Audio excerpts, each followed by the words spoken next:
Welcome to 30-Minute Reviews. I am Adam. I am tired. I am hungry. I am here to talk about something that is a bit of a perennial topic on this podcast. In this case, the work of JJ Abrams, the writer, director who has his patented mystery box style of storytelling that works sometimes but not all the time. And his, he had, back in 2019 we reported that he had signed a substantial deal with Warner Brothers. After working with Disney on Star Wars, he signed a $250 million, million with an M, development deal to work with DC and to work with Stephen King and to work with all of these luminaries and make content. It is now 2022. And yeah, there was a pandemic in the middle of it, but that didn't stop most other people. Most other companies, continued on. Kept on keeping on, business as usual, and didn't have to worry about, didn't have this giant lapse of like, oh, well, there isn't even casting news or like news of what's going on with any of this. Like, oh, we're working on it, but like, what does that mean exactly? So we had this idea, and the first show, I don't know if it actually came out yet, but the first show is, on the bubble to be renewed for a second season, and that's not something you want to hear if you're giving someone $200 million to make a TV show. You want someone to, do a more, what's it called? You want a more expensive show. You want the show to get a lot of viewers, and you want a lot of traction, and that's what you want if you're going to be spending as much money as you are. And you haven't had that. If the show is out already, which I don't think it is, but if the show is out already, oh no, it's not out because it was pitched and it's on the bubble to be picked up to series. And that's a problem if we're putting this much money into the development and nothing's coming out of it. Like, they made Overlook, and Overlook they ultimately passed on. And it's like, well, what the fuck? You signed him to make this show, then he tries to make the show, and you don't want it, which tells me the show is not good. Considering how much money you invested into it, the fact that you're not making the show is not a good sign. And then on top of it, you have that. You have the other one that he worked on. He's working on the Superman movie with Ta-Nehisi Coates, but we haven't heard anything about that. We don't know who's directing. We know Ta-Nehisi Coates is writing it, and we know JJ is involved in that process, but we know nothing else about it. And for all we know, it could never happen. It's in development. But what does that mean? And now apparently, we're at a point now where it's not just people who are casually watching who are like, well, what the fuck is going on here? Now, apparently also, the higher-ups at Warner Brothers Discovery are like, well, what the fuck? Where did all this money go? What's going on here? So ultimately what we have here is we have the situation where you've spent a lot of money and gotten nothing out of it, and in an era where now this company is now saddled with these development deals. And it's like, well, we need something to come out of this. Something needs to come and be, oh, fuck. Oh. My mom forwarded me a quiz about Batman. Alright. Try that when we get home. So here we are, and I think that the ultimate thing is that they got greedy, I would say, Warner Brothers, when they signed this deal. I don't want to say greedy, because greedy I think sounds wrong, but they got overzealous. Let's put it like that. When they offered this colossal deal to JJ Abrams and Bad Robot. Because the thing is, I think people are starting to wake up to the fact that JJ Abrams may not be as special as everyone made him out to be when these deals were initially offered. I don't think that, I think that audiences are... Oh, shut the fuck up, progressive thing. So the question becomes, where do they proceed from here? What do they do? Because from what I recall, I should have done a little research before I jumped into this, but if I remember correctly, Justice League Dark was one of his big things. We've had no traction on that. There's been no traction on the Green Lantern show either, for that matter, and the Green Lantern show may not be a bad robot thing, but also it is a, It is a DC thing that was announced years ago, and we have no movement on. And that's kind of been DC's MO, where they announce things way too early, and then nothing comes of it. Like, isn't Adam McKay directing a Nightwing movie? Like, okay, they're making a Nightwing movie, but, like, they announced that 5 years ago at this point. Like, are we going to have any movement toward that movie actually coming at any point in the next decade? Are we going to eventually see, like, obviously Blue Beetle is currently shooting, and obviously, we have, but the thing is, it's like, DC has so many beloved characters. It's like, why are they having such a hard time with these projects? Which is it? Can you not attract talent to make these movies? Like, is it because of the stink of Snyder that you can't attract talent to do these movies? Because Joker was fine. I mean, it's a less good remake of King of Comedy, but it's fine. I mean, like it works for what it's setting out to do, and maybe had Joaquin Phoenix not done, not had the performance he did, the movie would be utterly forgettable, which I think is a problem with any Joker, movie. Anything to do with Joker, it's like, The Dark Knight is a forgettable movie if not for Heath Ledger. Batman 89 is a forgettable movie if not for Jack Nicholson. And I feel like that's something that we really need to address as a society. But I think that looking at, and to this day, what do we talk about? With Suicide Squad, Jared Leto's Joker. But, like, if we look at broadly what's going on with this, not even specifically with DC, but in general, it appears that Warner Brothers may have not been thrilled either with what was going on, because it's not like they have a ton of stuff that came out with this deal. The deal was signed in 2019. Like, the deal was signed pre-pandemic. And they don't have they don't have anything to show for it. It's like, that's a huge investment to not have any money come back in on. It's just one of those things where it's like, if I sign on to do a movie, like, let's say I am, they don't make $250 million movies, but, like, if they gave $200 million to make Thor: Love and Thunder, and they did that in 2019 as well, like, they haven't recouped that money yet, but the movie was made. The movie's in the can. The movie's coming out in 2 months. And, yeah, they put all that money on the line, and now they're going to recoup all of it. I mean, I think there's no way that movie doesn't turn a profit, but there is a very clear and very tangible, date where we're going to get this money back. Like, it's why the Star Wars sequels were so rushed. They spent $4 billion on Lucasfilm and bought Lucasfilm for $4 billion, and then rushed to recoup the money by investing more into making the movies, and then didn't focus on making sure the movies were going to be good before they came out, or had any semblance of narrative cohesion before they came out. And that's what we're learning here. These development deals in general are not good for the industry. I think that even, like, the deals that tend to make a lot of money for the companies, like, there is going to come a day where, where people get tired of, Law and Order. There's going to come a day when people get tired of Chicago Fire and Chicago all that. And then all of these companies have overall development deals with Dick Wolf, who is, for the better part of 30 years at this point, well, almost 40, made this style of show. They don't have anything to show for it at that point.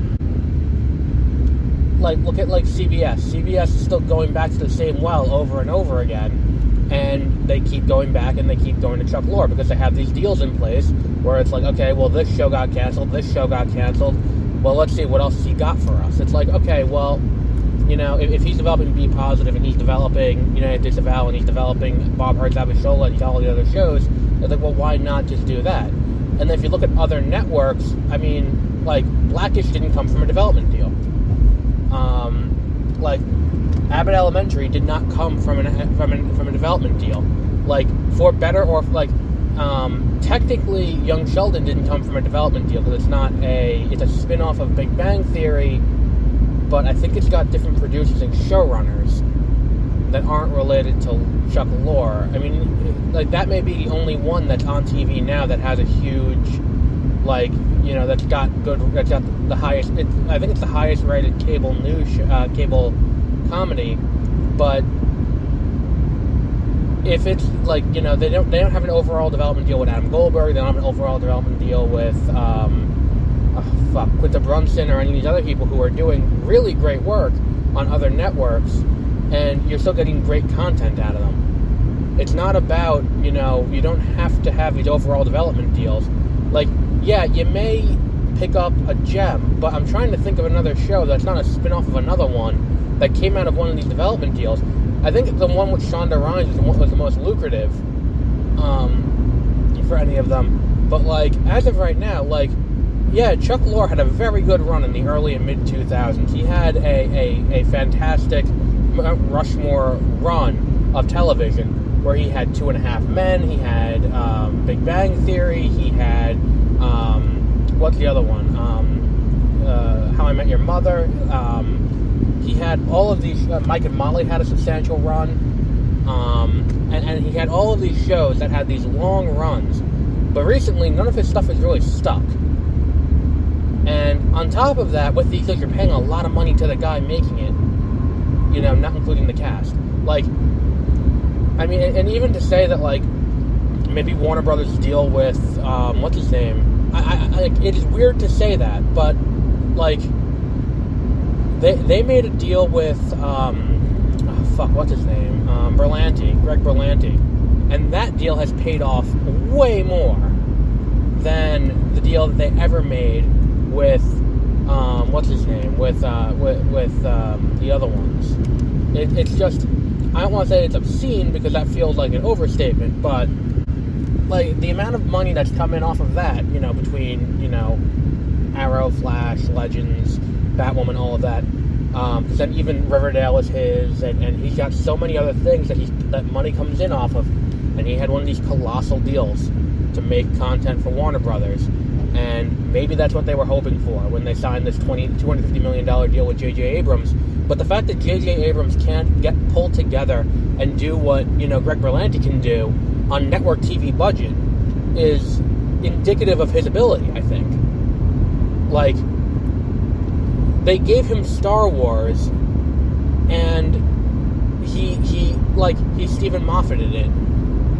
Like, I think that would be the best way to describe it. Like let's look at, and the thing is too, we can't even say it's Stephen Moffat, because Chris Turnbull did the same thing, where you get these people who love this thing and then come in and are committed to, they've loved this thing since childhood, and they're like, I'm going to make my lasting mark by changing the canon in some substantial way. And if you look at, like, what happened with Doctor Who, Moffat comes in, introduces a new Doctor, then changes the regeneration rule, and it's like, okay, cool. And then Chris Turnbull did way more than that. Like, I mean, he, like, introduced, like, the idea that the Doctor is not a Time Lord. It's the Doctor is an entity that exists outside of, that, and it's as old as the universe, and it's a lot. I have to catch up on that show to figure out what the fuck's going on there.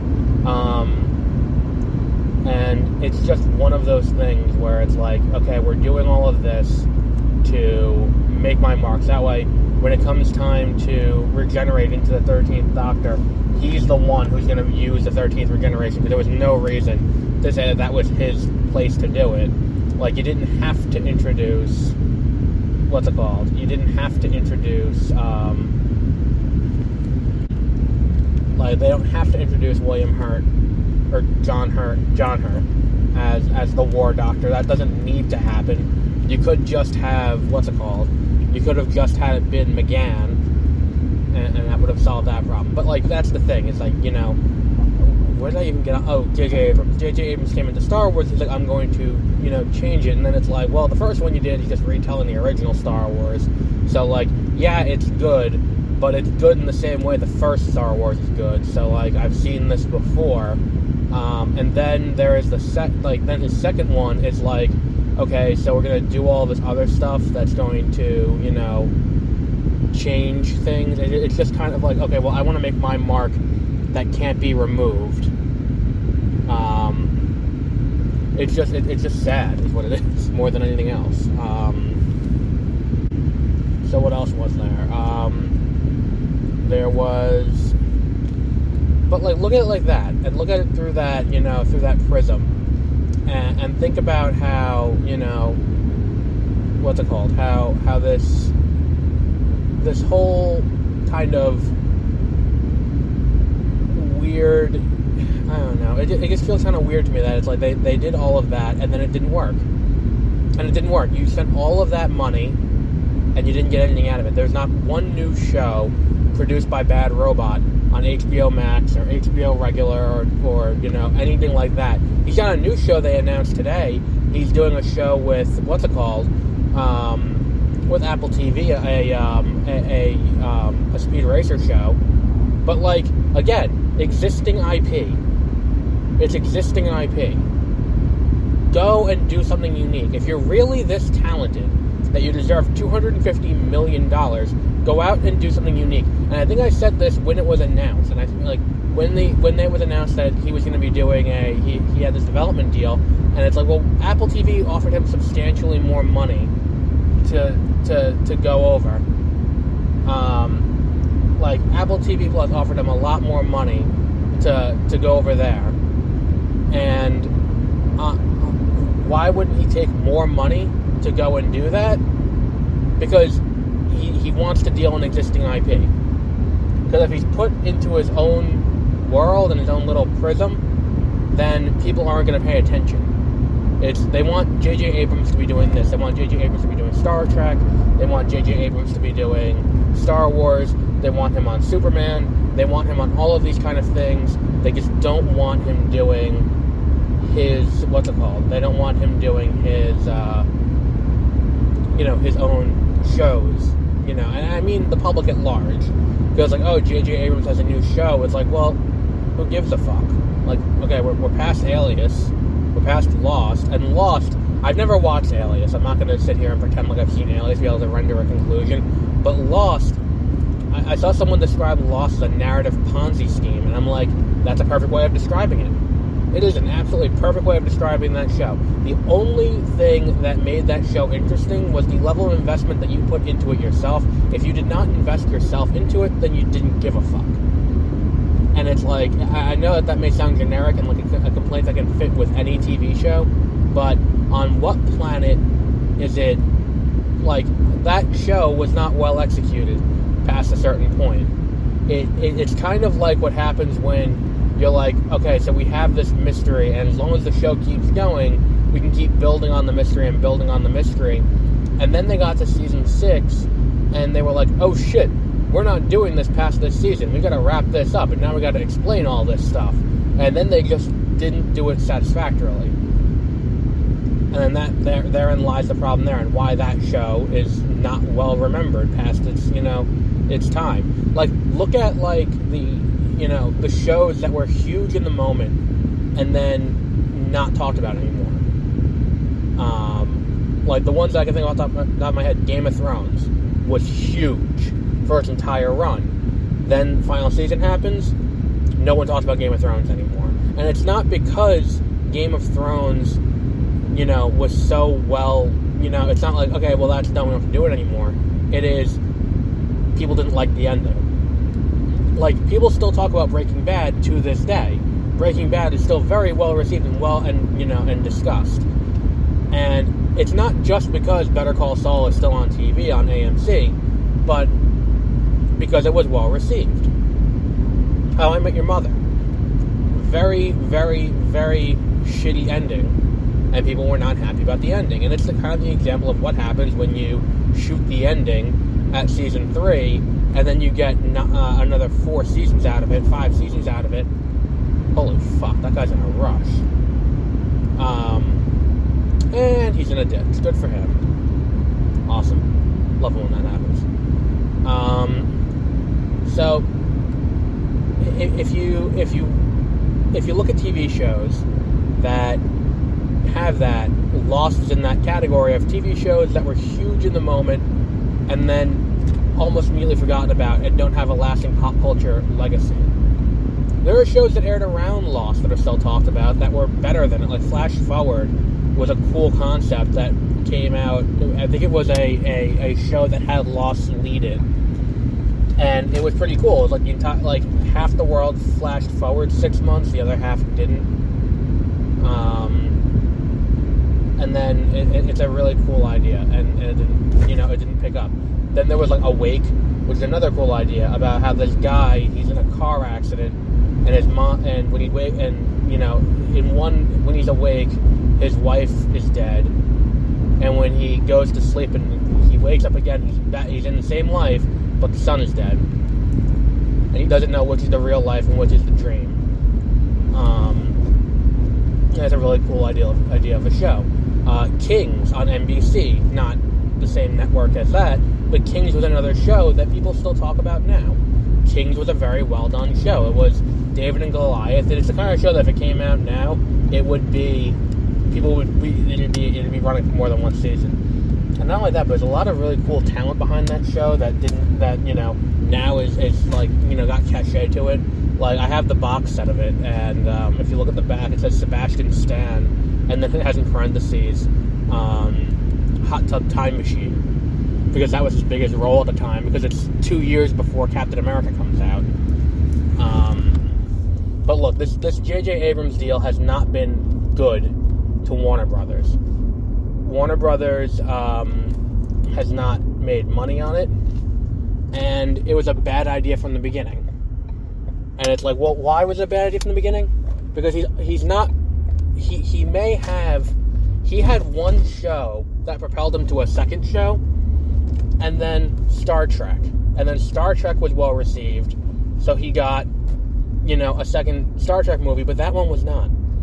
People did not like Into Darkness as much as they liked, as much as they liked Star Trek 09, or even Beyond. What else was there?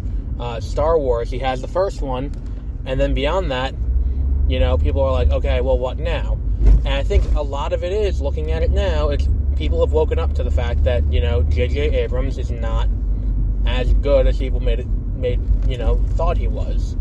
It's like, great, he reinvigorated Star Trek, and he but how much of that was him, and how much of that was the casting?